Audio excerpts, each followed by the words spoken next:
sonten para sedulur tani, ini kita mencoba melihat daripada tempatnya jagungnya Pak Umi, Lemah Putih, Kecamatan Bogorjo. Nah, ini Banjarjo. Ini yang memakai pupuk RKM aplikasi 2 kali, satu pakai hitam dengan pupuk lanjutan yaitu pakai RKM merah. Nah, seperti ini kebetulan ini ada Pak Pri. Monggo Pak Pri. Nah. Assalamualaikum. Oke sahabat tani. Yeah. Salam ijo royo-royo. Ini dari kru RKM meninjau lokasi punya Pak Umi di desa mana Pak? Lemah Putih, Kabupaten Blora. Ini tanaman jagung kemarin aplikasi pemupukan lanjutan RKM merah lanjutan Pak. Ini hasilnya gini, jagungnya sampai wah nggak nahan buahnya Pak, sampai pecah ini. Dan ini saya mau menanyakan sama Pak Umi yang punya lahan. Pak Umi, ini pemakaian aplikasi RKM pemupukan lanjutan ya Pak ya? Iya. Terus gini Pak, ini sebelum kenal RKM nggak kayak begini Pak? Nggak pernah. Nggak pernah, baru kali ini. Oh hebat.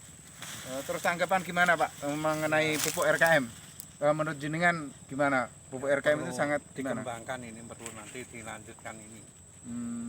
Maka ini terus memang cocok no.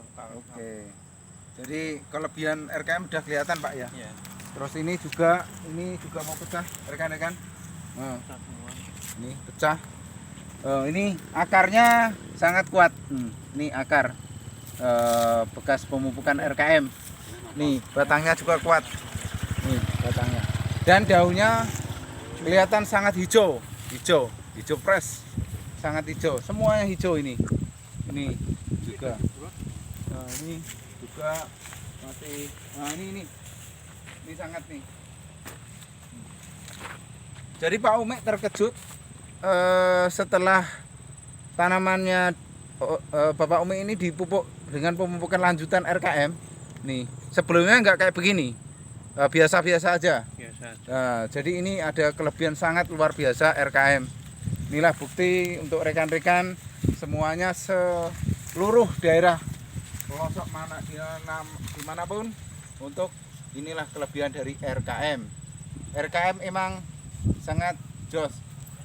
Pak Umi semangat untuk mengembangkan RKM. Ya, Oke. RKM